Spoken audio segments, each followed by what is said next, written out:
За сайн байцгаана уу хүмүүстээ. За өнөөдрийн видеогоор 2019 оны 6 сарын 31 гэдэг пейперийн data analysis хэсгийг хийж үзүүлье. За эхний хэсэг маань evidence document гэж байна. За шинээр word processing document үүсгэн гэж.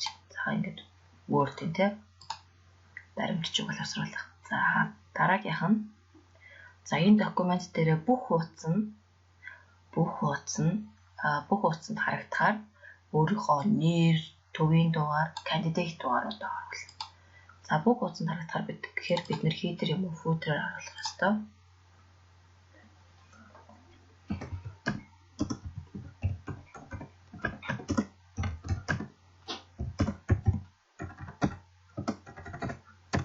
Би өөрийнхөө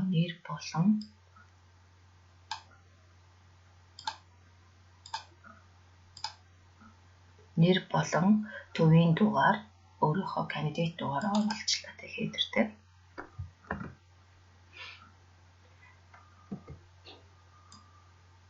За үүнийг өөрийнхөө work area дээр GRS31 evidence гэж хаад өөрийнхөө кандидат дугаарыг оруулаад хатгалах нь байна тийм.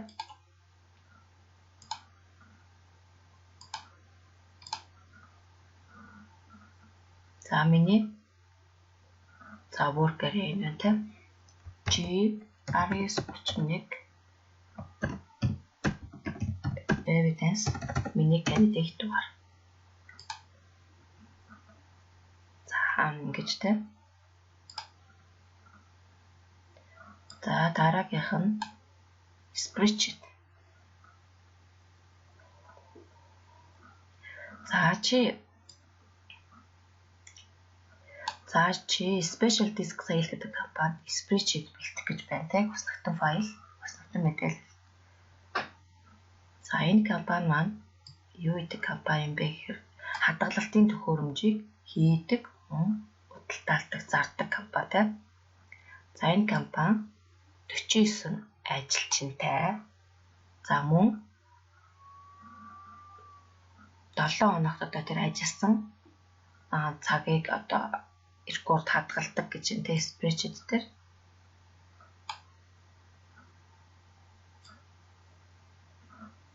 За мөн ажилчдынхаа цалинг тооцоолохын тулд spreadsheet-ийг ашигладаг юм байна. За мөн цалин нь еврогоор 2 орны наривчлалтай байх ёстой гэж тийм. За энэ GRS31 EMP CSV гэдэг файлыг spreadsheet package дээр нэхнэ бүгдээрээ. За нэгэд харуулъя. За энэ тийм.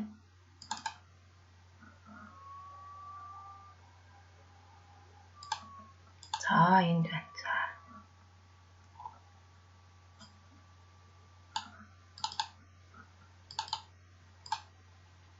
За эндээс ингээ харсан чинь за ажилчны код, за нэр. За ингээд байж байна тийм. За A1 нүдэн дээр текстийг replace буюу солих гэж тийм.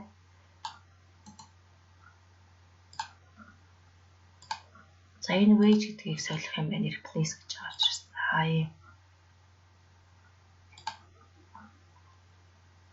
Дараагийнх нь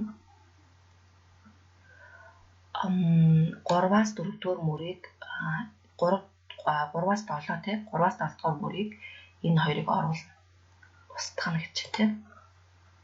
3-аас 7 үнийг delete.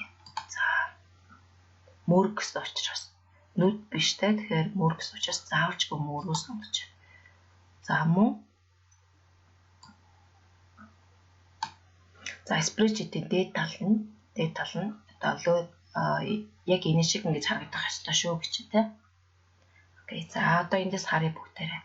Энэ бичиг нь нэлээд том байна. За мөн sans serif байна. Энэ болохоор serif байна. Энэ ч гэсэн serif байна тийм. Heading-үүд маань бүгд serif. Хоёрдугаар мөр маань height байдаг өндөг нь жоохон жижиг болсон байна. Энд хүрээ оруулсан байна. Энд бас хүрээ оруулсан байна. За энд евро байна те. Энийг нэрээ нэгтгэсэн байсан. К хүртэл нэгтгэсэн байсан те. Тэгэхээр үг маань нэлээд хойно байсан. За рел болгоод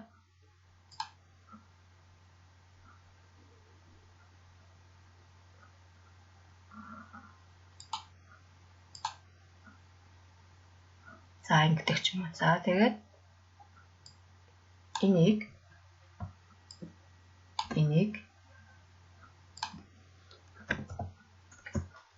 сереп байсан. Бүр юм энийг и талыг болгоод бүр сэртгэр болгох цаас тий. Улам юм наалуулах цаас. За ийм байна.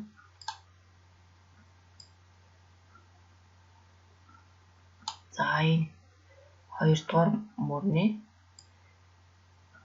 За энийг бас хүрээтэй болгох цаас. За энэ бүр гадуур юм тик зузаан хүрээ тий. За ийм болгоч. Тэгээд мөн энэ grid line буюу зураасууд харагдахгүйсэн тийм. Цагаанаар будчихна. Цагаанаар.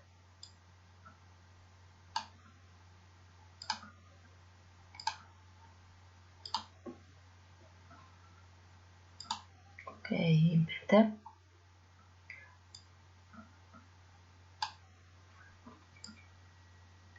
За энэ бол юу байсан? Sans serif байсан. Арил болгоод арай жоохон жижиг хэсэгчээ та.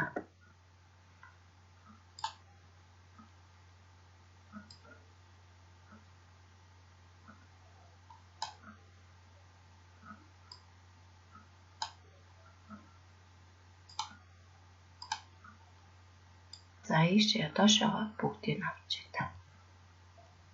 Окей. Хүртэлтэй.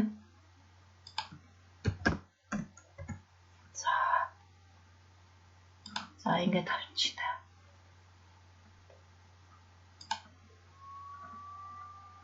Тэгээ нэг мөнгөн юм болгоо байна те. За мөн.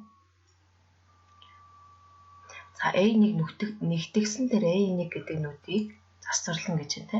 За яаж юм бэ гэж чинь. White text. Цагаан өнгийн юутай тексттэй.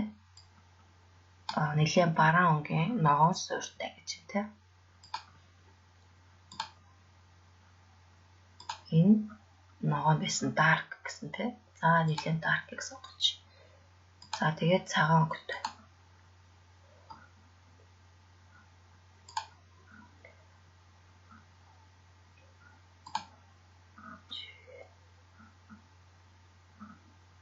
За мөн энийг евротой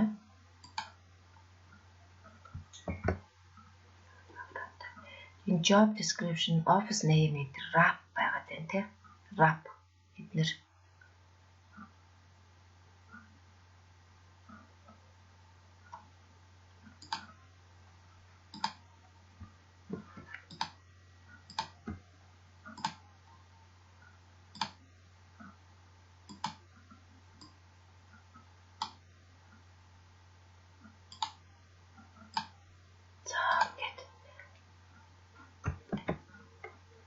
за мөн юу байна? Center aligned буюу голдоо байрласан байна.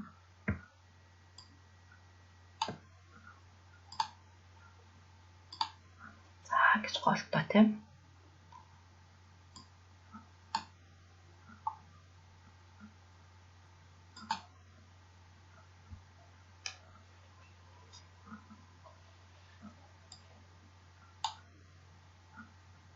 За job description манай үг нь бол голдоо л байсан. Юу wrap text хийгдсэн л байсан. За тэгэнгүүт бичиг харагдах болчиход байх юм тийм. За ингээд янзлалаа. За мөн үүнийгээ SDS гингүүтээ өөрийнхөө төвийн дугаар, кандидат дугаараа оруулаад spreadsheet дээр хадгалах нэ тийм. Одоо бол энэ чинь CSV-гээр байгаад байгаа шүү дээ. За save as. За 31-ийнхаа за work area дээр STS тавтраас MN төвийн дугаар candidate дугаараа бичээд төрөл нь spreadsheet буюу Excel workbook байна. За ийм байна.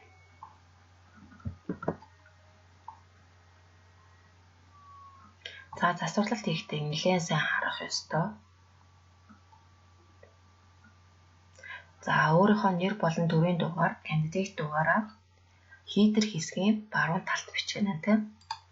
За харагдах байрлалыг өөрчлөөд хийдрийн баруун тал гэдэг нь тийм. За баруун талд.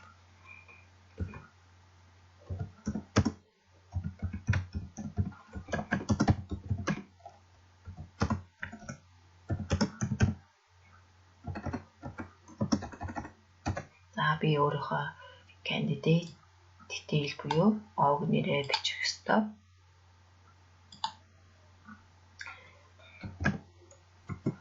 За мөн төвийн дугаар candidate дугаараа бичгэнэ. Баруун талд тийм. За дараагийнх нь. За мөн хийдрийнхаа зүүн талд нь бичгэнэ. Зүүн талд. За last revised on. Тэнийг копич. За тэгэнгүүтээ өөрийнхөө ханаас нь он сар зай аваад цаг оруулж гинэ тэ. За зүүн талд нь за саяын last revised on гэнгүүтээ colon тавиад header footer-ийн төвөл дээр очиод on сар зай аваад time. За yes гэж гарч ирнэ тэ. За тэгээд энийг bold болгоч тийм үү? Сая bold ахаар нь дуурайгаад эсвэл энийг bold болгохоор last revised on гэдгийг bold болгоч. За ингэж гарч ирэх нэ тийм. За энгийн байдал руу шилжүүллээ. Хэвлэх үед нь бол харагдана. За 3 дугаар даалгавар.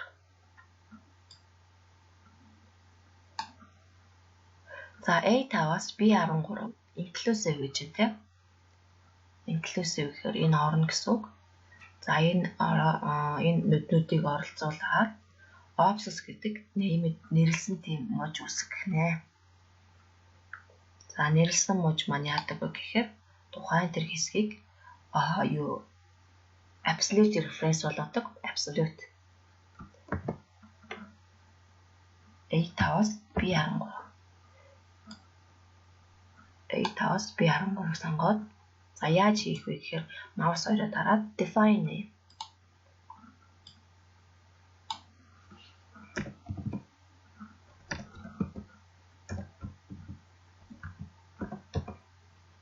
За options.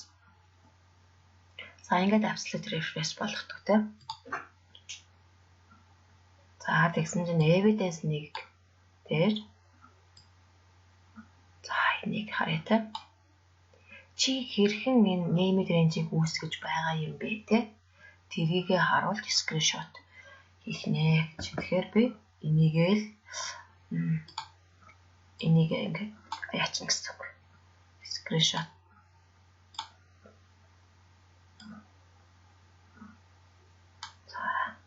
За копидлаа.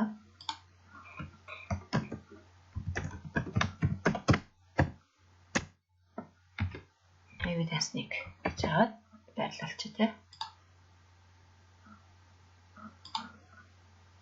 ок. За ингээд options болцсон тий. За yes.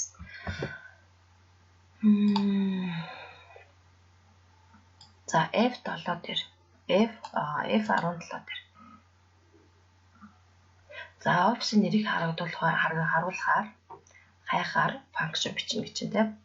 За тэгэхдээ хайх утга маань office code байна. Хайх одоо area буюу муж маань офсус байна шүү гэж тийм.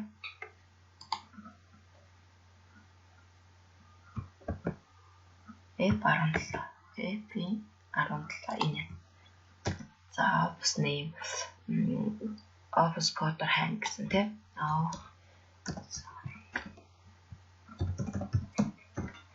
За VLOOKUP хайх утга нь office code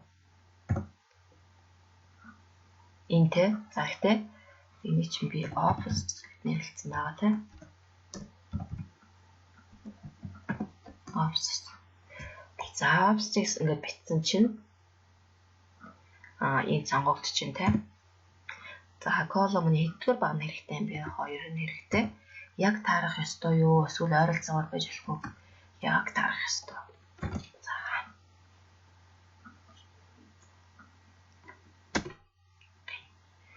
За Ankara F байхад Ankara.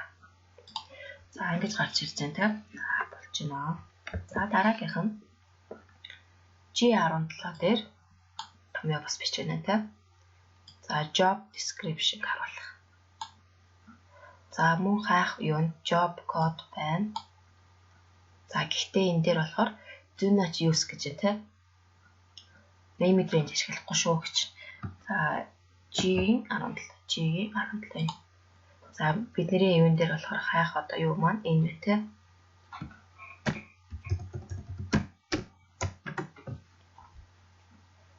Хайх утга маань job code.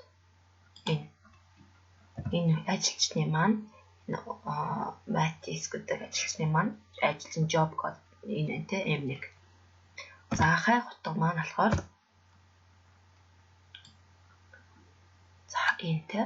За тэгээд job description буюу 2 дугаар багны гаргаж байна. 2. За яг дарах ёстой. За үүн дээр нэг зүйл хэлэхэд энийг би доошоогоо одоо юу гэдэг томьёонуудыг ин replicate хийх үед эднэрт энэ дагаж зөөгдөн яагаад гэвэл энэ relative байна тийм. За тэгэхээр би энийг төгжих ёстой байх нэ. Төгжих ёстой. За ингээд төгжиж. Ингэж төгжихгүй бол доошоогоо цуг ингээд дагаад relative болоо яваад байна тийм. За ингэж төгжснээр absolute буюу огт төдлөхгүй болох нэ. За мөн M1-ийнх manufacturing байна тийм. За энэ DM2 ч гэсэн manufacturing гэж. За дараагийнх нь. За энэ болохоор G17 дээр за мөн rate of pay-ийг харуулгаар VLOOKUP хийх нэ тийм. За мөн name range ашиглахгүй шүү гэж. G17 юм. Rate of pay.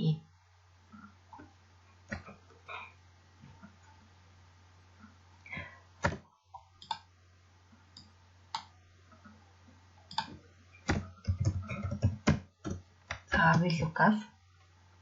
За хайх утга маань мэдээж хэрэг job code, job description 2 байж болох гэдэг тийм. Аль нь ч гэсэн болно. Гэхдээ хэрвээ би job description-гээр авчих юм бол энэ жишээлбэл сая manufacturing-гээ 2 яасан тийм. Бусд нь нэг юм шиг байна. За manufacturing-гээ 2 байгаа тохиолдолд алийг нь гаргаж ирэх мэдэхэ болчих. Тэгэхээр бид нэр энэ job code-оор авсан хамаагүй дээр болчиход. За job code-оор за хаанаас хайх вэ? Эндээс. За мөн хэддэг баг нь хэрэгтэй. Энэ чинь rate нь учраас 1 2 3 3 дахь нь хэрэгтэй. За мөн төгжих ёстой, absolute болгох ёстой шүү. За ингэж те. За мөн 12 энэ те. За энийг мөн евроор харагдуулж та.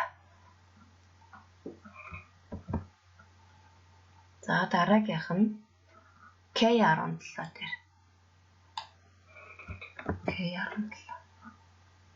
Энэтэй. За формула ашиглаад за юуг тооцоолох гэдэг юм бэ гэж юм те. За энэ ажилчны hours worked буюу одоо ажилласан цаг байна те. Тэрэн дээр суурилж pay буюу цалингийн тооцоолно гэж. За одоо бүгдээрээ тооцоолъё. Энэ rate маань цагийн хөлсийн rate тийм үү? Цагийн хөлсийн rate байгаа. За тэгэхээр энд одоо юу гэдэг тэр тухайн хүний ажилтны цагийг хадгалах юм шиг байна те. За тэгэхээр энэ хоёрыг олохын тулд би энийг hours worked-ийг цагийн хөлсөөр үржүүлнэ те. За өөрөөр хэлбэл энэ тиг байгаад байгаа болохоор энд хариунд гарахгүй байх шиг байна те. За удахгүй энд hours worked-ээр тоо оруулах байхаа.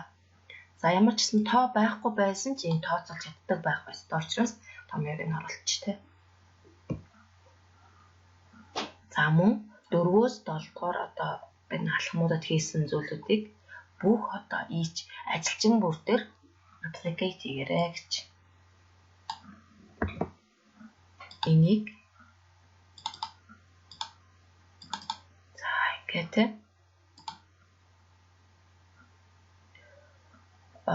rating одоо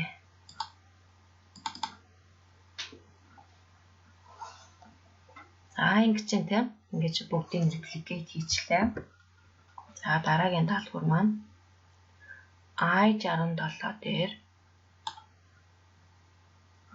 за user за ингэж энэ 7 хоногийн турш who worked some нэг юуны ажилчдын тоог тоолох гэдэг тийм.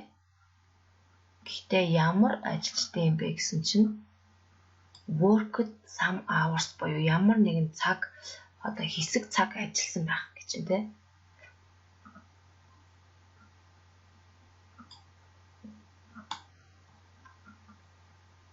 Хэсэг цаг ажилласан байх. За I-ийн 67 дээр.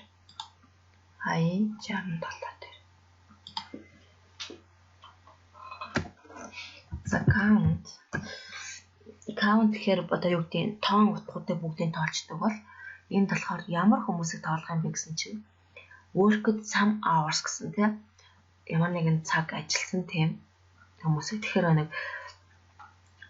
нэг гэдэг чинь одоо ямар нэгэн some hours мөн баггүй. Тэгэхээр тэг гэдэг чинь some hours биш болчиход одоо тгээс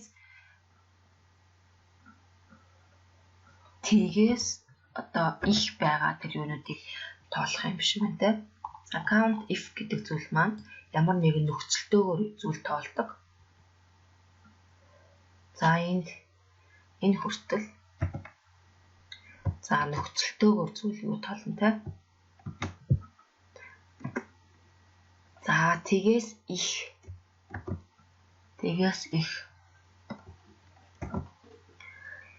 их байх тэр юунуудыг хэд байгаад тоолох нэ count if. За яг энд би нэг зүгээр зохиогоо 5 гэдэг үзье л да тийм. 5 гэсэн учраас энэ цаг ажилласан хүмүүс маань some hours маань нэг байна гэдэг гарч ирж байна тийм. За гэх мэт.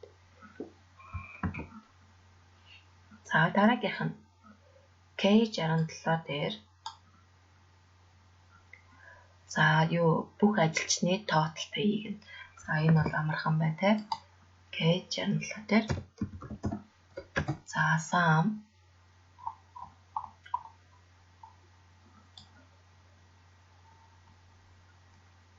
за ингээд total гэсэн учраас ингээд нэмчих юм те. Ягаад биднес одоохондоо юм утга гарч ирэхгүй байна. Гэхдээ нэг дараа нь утга оруулахад энэ шууд ажилдаг байхаар спорчос ингэж хийж байгаа шүү. За дараагийнх нь за энийг тооцоолчлоо.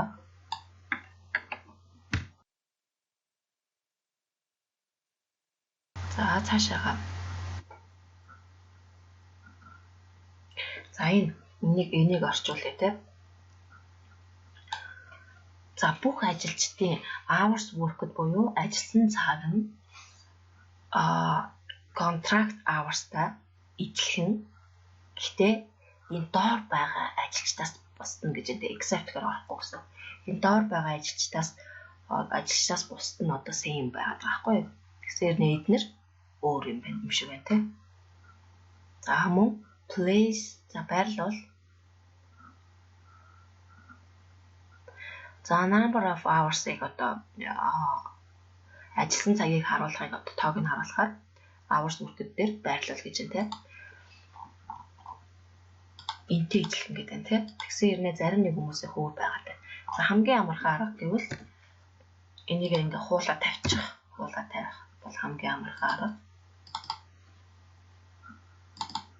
За хамгийн амархан арга нь энэ. За тэгэнгүүтээ нөгөө нэг хідэн энэ хүмүүсийнхээ өөрчлөн гэсэн үг те. За би Альфонсо гэдэг хүнийг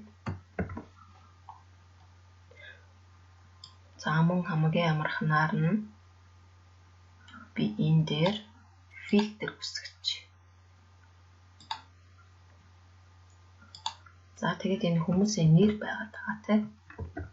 За тэгэхээр би энийг шууд ингэж ирэлч. За Альфонсо Эризери гэдэг хүн маань 16.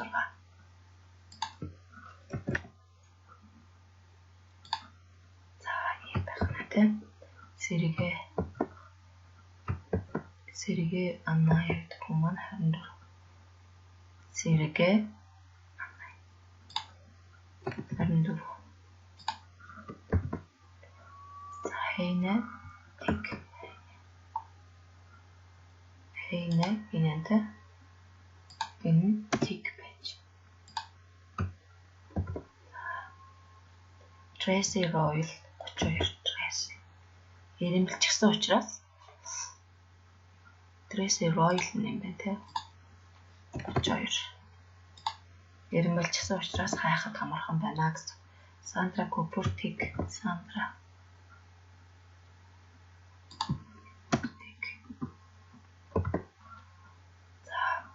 Эми гэдэг хүн 34. Эми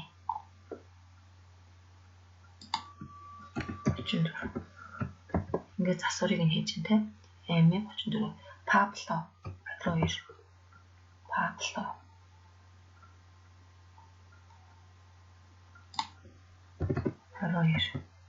22. Пеги 25.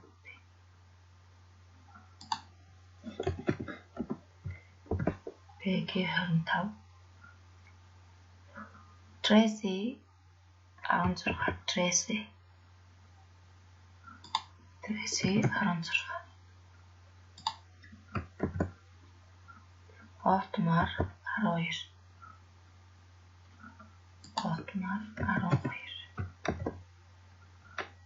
Adelina 42.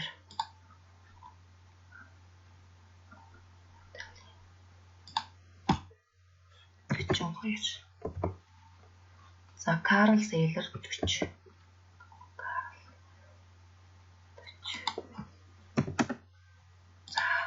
За ингээд хүмүүсийнх нь одоо хараад юу гэдэг те. За гейт 25 юм байна гэдэг хуулж чахаас илүү цагийн арга нь илүү амархан байгаа учраас ингэж оруулж байгаа шүү.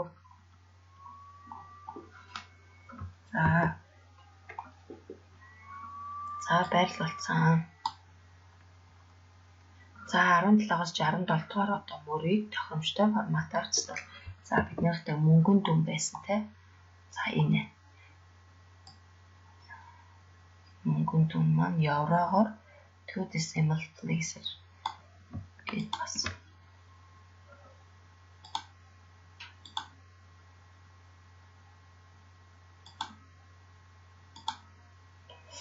За энэ хүмүүс энэ маань техник юу зураас тавьдаг юм те.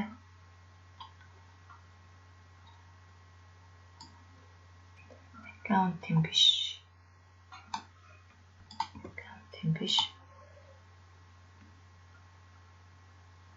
Currency болгохгүй.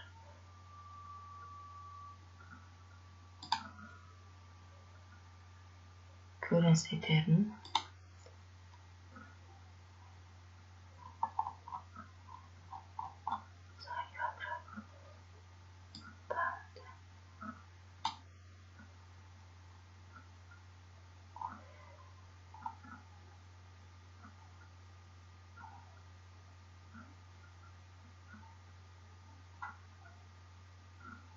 за аль нь ч яах вэ?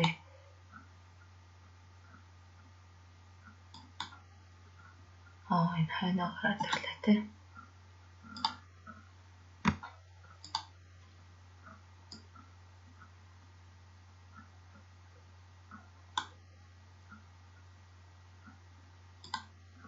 За мөн хойноол байгаад байдаг. Энийг өмнө гаргачмаар байдаг. Create на бичиг болчих байгаад байдаг.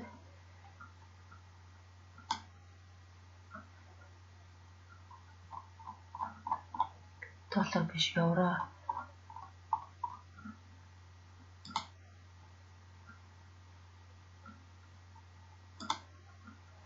За болохгүй л ингээ хойноо байсан ч яах вэ те.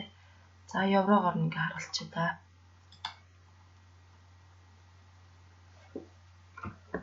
За тэгэхгүй бол зарим газар маань 6-аас дараагаад байгаа байхгүй те. Аккаунтын буюу юу гэж бодогдоод.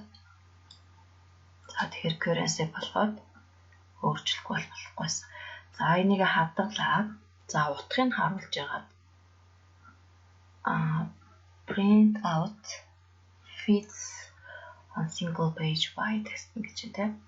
За нэг юу y дараа нэг хуудсанд багтахаар утгыг харуулж агаад хэвлэх нэ. За ихэд хадгалж.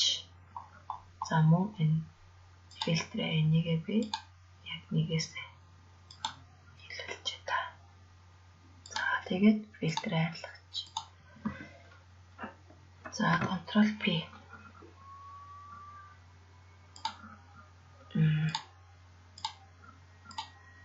За хэвтэйгээр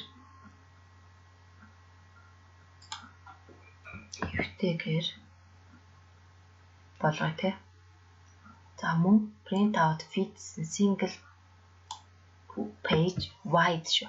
Y дараа тэгэхээр бүтнээрээ одоо нэг хуудсан дээр биш. Зөвхөн Y дараа нэг хуудсан дээр багтахаар утгыг харуулж байгаад хэвлэх нэ. За бүгдээрээ гэж.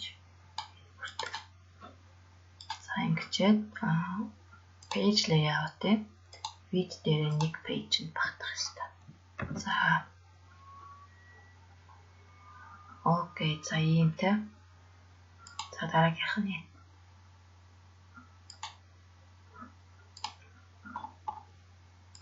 Энийг арай жоохон томруулъя.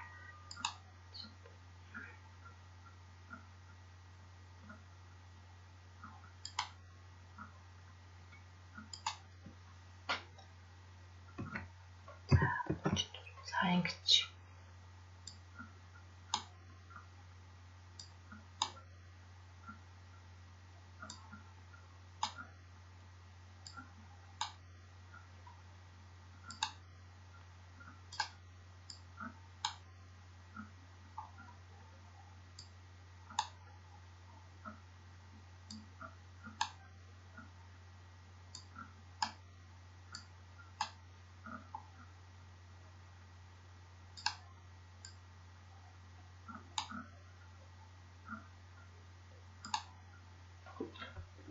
Дээдлэн Ctrl Towers нь ямар байлаа? За hours бүр Ctrl Towers. За ихний дөрөв.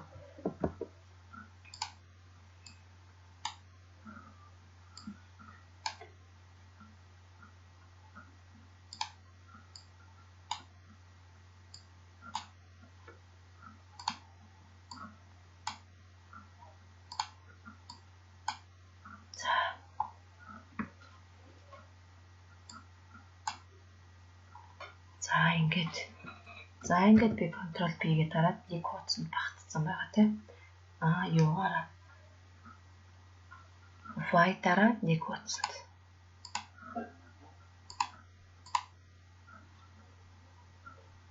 За бас нэг харагдахгүй байгаа. Энэ дээр одоо харагдахгүй, энэ дээр харагдахгүй байгаа шиг байна тийм. За үүнийгээ бас засварлах ёстой байна.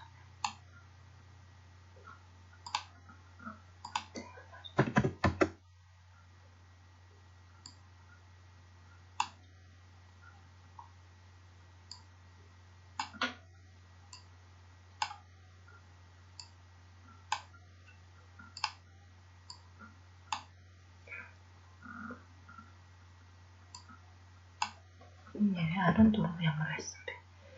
14 яг хэвээрээ байна.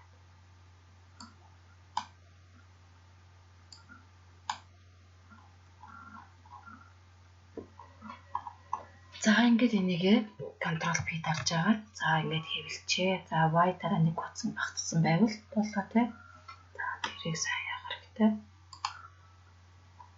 За дараагийн даалгавар.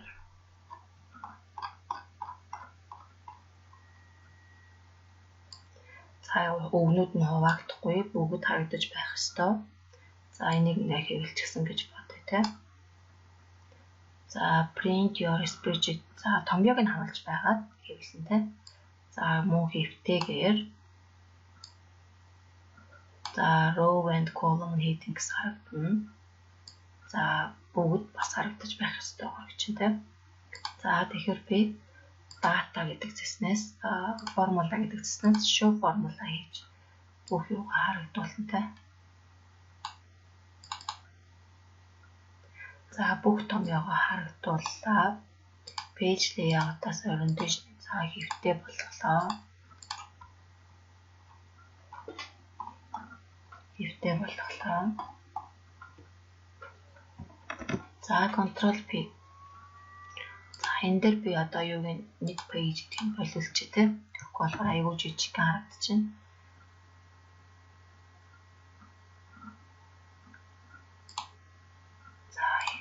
Жижигэн байгаад байгаа учраас энэ scale-ийг нь болохоор яг стандарт хэмжээ буюу 100 харагдаж. За одоо би Ctrl P хийнгүүт за ингээд тусдаа юу гарч ирчин тий.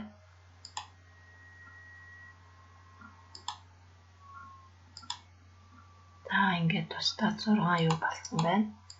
За мөн ингэж болно эсвэл за саяхан шиг одоо ядаж за width-ийг 2-оор багтаа л та тий. За тэгэнгүүт яаж гарч ирэх юм. Width нугасаа 2 байсан байна. Height-ийг нь 2-т багтаа. Height буюу өндрийг нь тий. За тэгэнгүүт 4. За ингээд шууд өөрөө бодогдоод одоо томьёог хангалтуулахаар гарч ирчихэн тий. За тэгэхээр хамгийн гол нь page layout-ийн scale to fit буюу хэдэн утсан багтаах гэдэг юм гэдгээ сайн бас сурах хэрэгтэй байгаад байна. За ингээд хэвлэх нэ. За энэ бол бас гайгүй тий. За одоо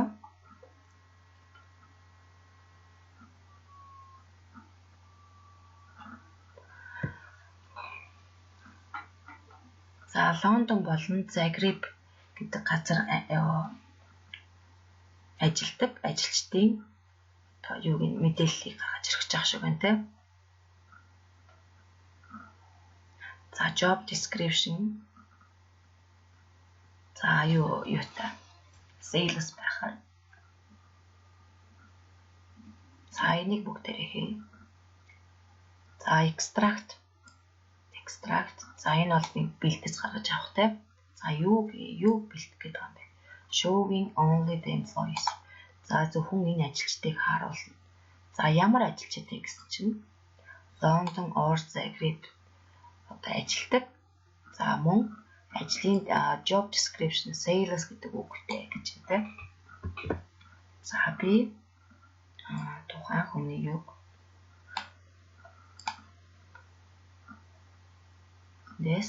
юу формулаас гэдгээс show формула болгоод буцаагаад боловчтой.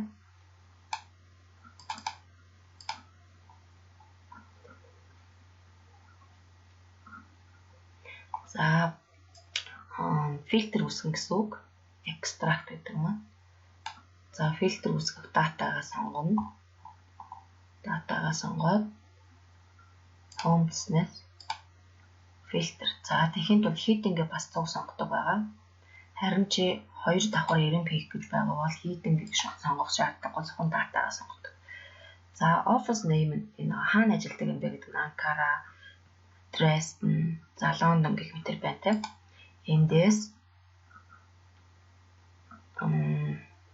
за аль нь ч яг за нэг нь авчид буцаага сольж өгнө те. London or Zagreb. За энэ дээр London or Zagreb. За ок. London, Zagreb хоёрын хүмүүс гарч ирж байна те. 700 сая гэрээ. За мөн job description нь sales гэдэг үгтэй. Job description нь за contain sales гэдэг үг орсон те. Sales. Яг sale биш, дангаараа sale гэж байхгүй тийм. Open sale, sale assistant гэж юм уу гэх мэт байгаа учраас contain гэдгийг авч байгаа. За окей. За нэг юм 6 хүн гарч ирж байна. За энийг авчлаа тийм. За одоо sort дээр за энэ гарч ирсэн тэр extract-а эренблэх нь байна тийм. Юугаар эренблэх юм бэ? Last name-ийг нь ascending. Last name-ийг нь ascending. Би нэг эренбэлтэй учраас custom sort хийгүйгээр шууд эндээс нь ascending буюу AST хийлээ. Last name нь ascending гэсэнтэй. За энэ. Окей, за ингэ чинь 3-аас 5 дахь мөрийг оруулж агаар нуу. Мөн 67-г нуу гэж юм те. 3-аас 5 67.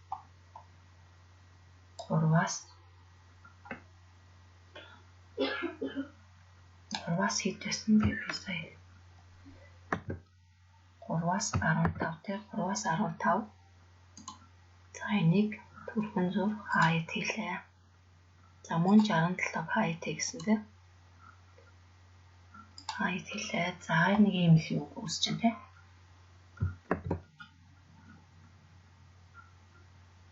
За hide column за мөн багнууд ааснах нь те 3 5 2 мөрийг нууцсан байсан. Одоо баг нь DEHIG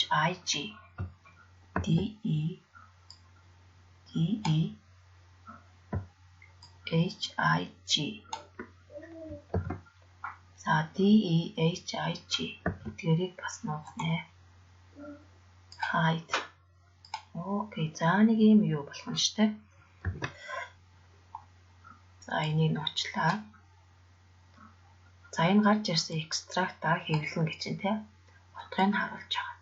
За нэг утсанд багтахаар single page-д багтахаар. За бүгд fully visible байх. За энэ бол угаасаа нэг single page-д багтана те. Энээс өөр байх учраас control P. Фильтрээ арилгаж болохгүй. Фильтрээ арилгах юм бол буцаагаад нөгөө утгууд гараад ирэх учраас арилгахгүйгээр шууд энийгээ би print гэдэг ингээ хэвлэх нэ тэ. За энэ бол нэг утсанд багтаж байна. За print хийсэнгээ бодъё тэ. За ингээд дуусч байна. За дуурайгаад хийгээд үзээрэй.